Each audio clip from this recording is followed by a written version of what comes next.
Right, this spot here is called Grants Bay. We've got quite an interesting setup here. You'll see from the chart, we coming up onto the point, but if you look behind me there, it's completely flooded. We've had a lot of rain here, and as you can imagine, this whole area is flooded now, whereas on the charts we can see beautifully what we've actually got there. If I zoom in, look at the detail that we've got there.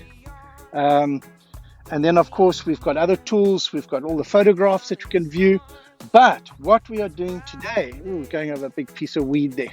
What we're doing today is we're going to be looking at the ActiveTarget and the Mega 360 running side by side at the same time. And for those of you who are saying, oh, you're going to get crosstalk, I've tested it. No, there's no difference. You turn the one off, on, opposite one, on, off. That makes no difference whatsoever. So that is great news for the guys that want to use the two together. So anyway, let's get onto it and have a look what this looks like. As we're looking, I know the direction indicator on the ActiveTarget says that it's looking to the left. I'm looking at the transducer right now and I can tell you it's not. It's looking dead ahead. I know there's a calibration offset that you can turn on and off, which is nice.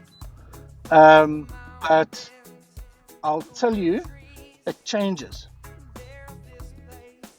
miraculously. Just have a look what this looks like. Okay, you can see this is a very interesting bay, but quite a steep drop off.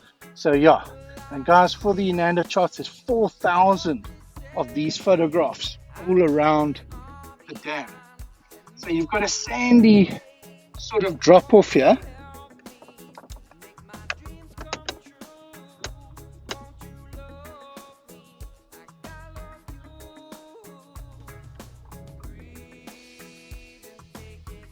But what I want to do is, I don't think it's too exciting. Let's head off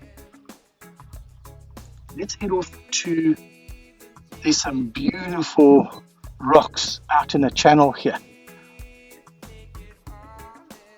That's what we're after. That's what we're after.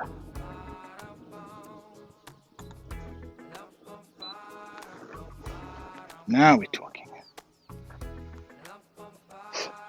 Rock pile, you can see it's there. Okay, that there, don't look at the indicator. That indicator now should be dead ahead, but it's not showing us that. I really hope we got some fish sitting on here.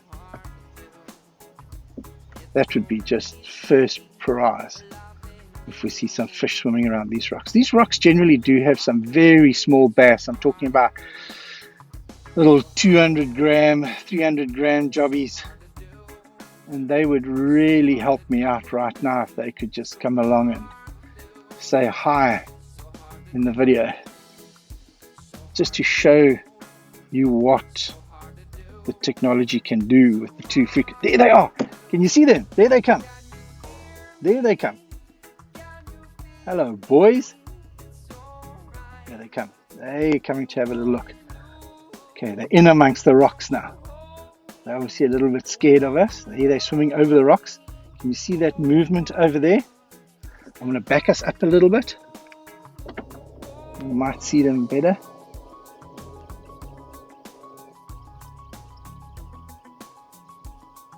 That was quite nice to see.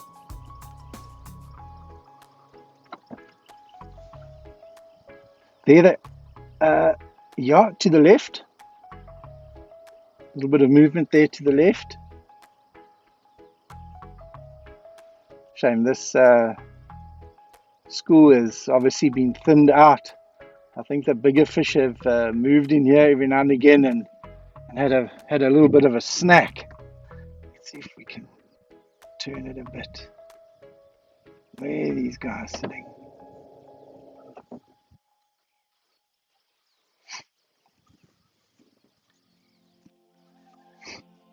It's a phenomenal tool to be able to do this, like a torch in the dark, while your 360 is just doing such a phenomenal job of just, as a casting tool, showing exactly where to make that first cast. Look, a lot of guys say, yeah, but I've got the charts and I don't need it.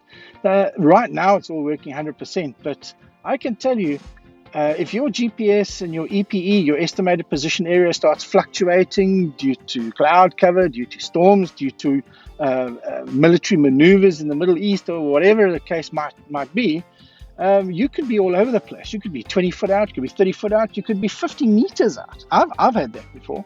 Okay, not for a very long time. Now, then there's obviously some really extreme cases, but I just like being able to get in the vicinity of what I'm targeting and then switch over to something that is completely independent to GPS. Now, guys, I'm going to say something now, which I'm probably going to get shot for. But this beam on the ActiveTarget, to me, is too narrow. Yes, when you go over those rocks and that, it is very sharp. It is quite phenomenal to see. But you're sacrificing so much of your vision, of your view. I think it's too much of a sacrifice. I think what the perfect thing here would be is if they gave you an option like you did on your structure scan, where you could choose between 455 kilohertz and 800 kilohertz. I think it would be phenomenal if they gave us that option on our ActiveTarget, where you can have a wide beam or you can have a narrow beam. The wide beam, you're going to lose clarity, but you're going to see more of what's ahead of you. And I think that has got some incredible value. Okay, we've got this, we're in a channel now.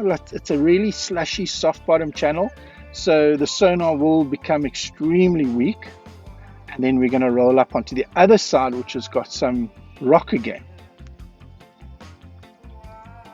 And that's when it should start getting nice there. You can see the rocks to our right there.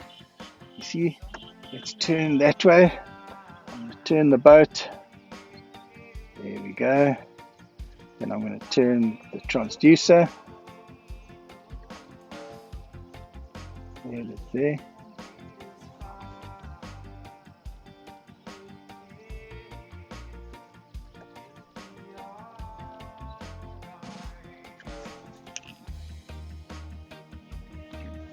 I must be honest, I have to trust I can't trust that direction thing. That's getting me into trouble. That seems to be about accurate now, between the chart lining up, the ActiveTarget, as well as the 360, all coming together.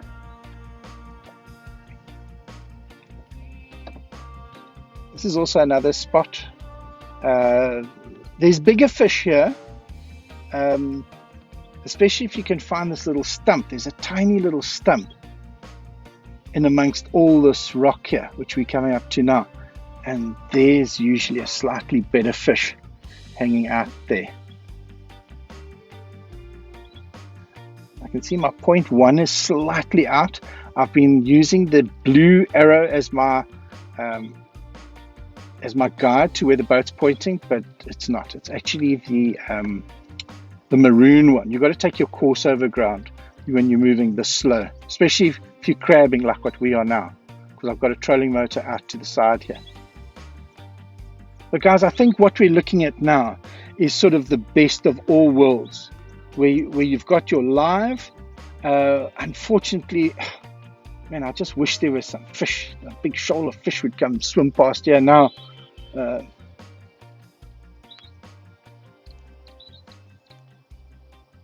I think this is a good example. I think this is about the best that we got for the day.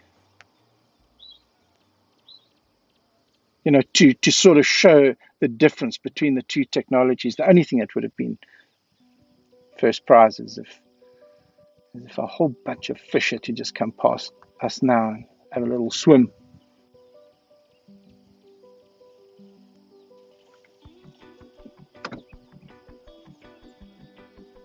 Those white specks you're seeing there, those are weeds.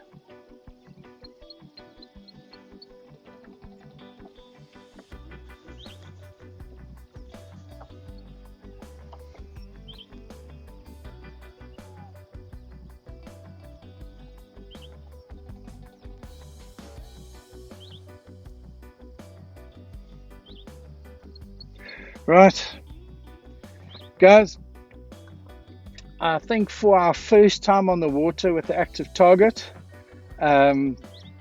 we've pretty much achieved. Wait, let me do that with the other camera. Hang on, let me do that with the other camera.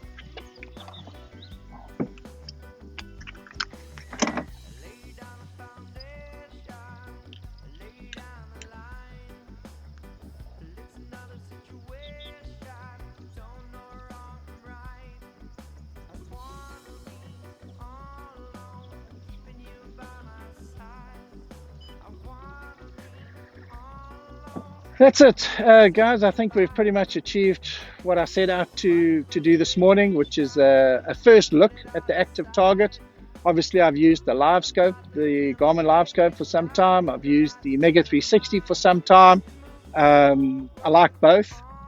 The ActiveTarget, like I said, it's first time out. Knowing LOWRANCE, there's going to be some settings that you need to do, and I'm pretty sure in the comments in my video somebody will say, oh man, you should have done this or you should have done that, and then we'll take those recommendations and we'll pop them in and see if those guys actually are right or wrong. But guys, I think for what we wanted to achieve today, this is it. I think one of the biggest things that I can take away from this today, what I've seen with the ActiveTarget, I love seeing those fish move around. There weren't a lot of fish around, unfortunately, but it was absolutely phenomenal to see them. I couldn't see them on the 360 on the screen. Maybe in the video later I would see it, but we'll play that by ear. But guys, yeah, I would like to see LOWRANCE give us the option between a sharp, clear, narrow beam on the ActiveTarget and then a slightly more blurry view possibly, but a wider coverage so we can actually see a little bit more than just this very tight little angle. And I'm pretty sure that's just going to be a software little tweak. So yeah, until next time, maybe it will be a huge improvement. To the haters out there, don't slay me. It's my first time with ActiveTarget, and I'm sure there's a lot to learn. But guys, yeah, not bad for first day out, and I'll see you back on the water next time.